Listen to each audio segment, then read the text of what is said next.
Hey, this is Caleb Scott, and today I'm going to be talking about face threats. But first, to understand face threats, we need to understand the concept of a face in general.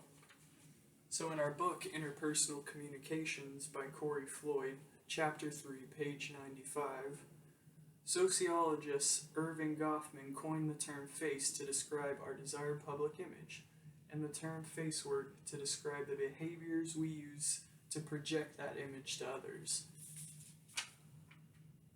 So face is basically, it's referring to a desired public image. And we also have face needs, and we break those down into kind of three main categories of things we require for our public image. And those would be fellowship face, which is kind of like humanity's intrinsic desire to be perceived as, liked and accepted within their group. Autonomy face, which is our kind of need to be not be imposed on by anyone, to be, say, in control of our own lives and destinies. And then a competence face, which is our need to be perceived as competent and capable.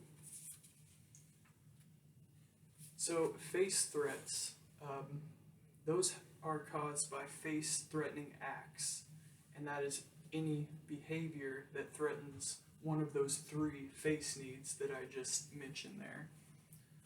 So basically, face is a desired public image, and a face threat is a threat to your desired public image in one of those three face needs.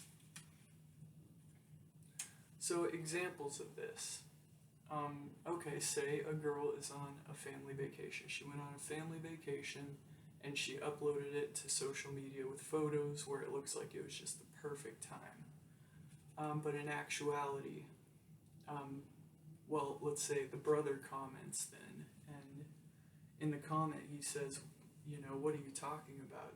This trip was awful. In fact, you hated it so much you said you're never going to talk to any of us again. You blocked me on everything. I had to create a second account just to send this message. So that would be a threat to her fellowship face. Because, not only is he kind of outing her for kind of lying on social media, but also he's kind of like airing the family's dirty laundry that they were, they had a terrible time on vacation. All they did was argue, So that's a threat to fellowship face. Another example of this could be, say you have some coworkers and one of them is running over and completing the other coworker's work while they're at lunch, and then they flip around and turn to the boss and go, "Oh man, I always have to help that guy out with everything. He basically can't handle the job." That would be a threat to somebody's competency face, because it's making people believe that they're incompetent. So that would definitely be a face threat.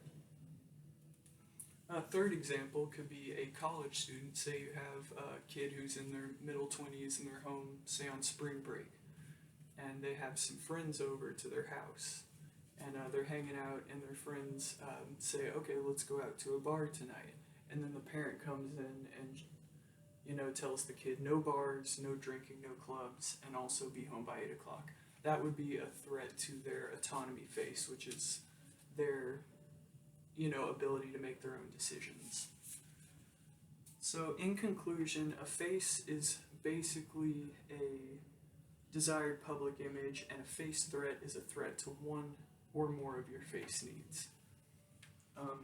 At the end of the day, in conclusion, all of humanity has some form of desired public image, I would imagine at least.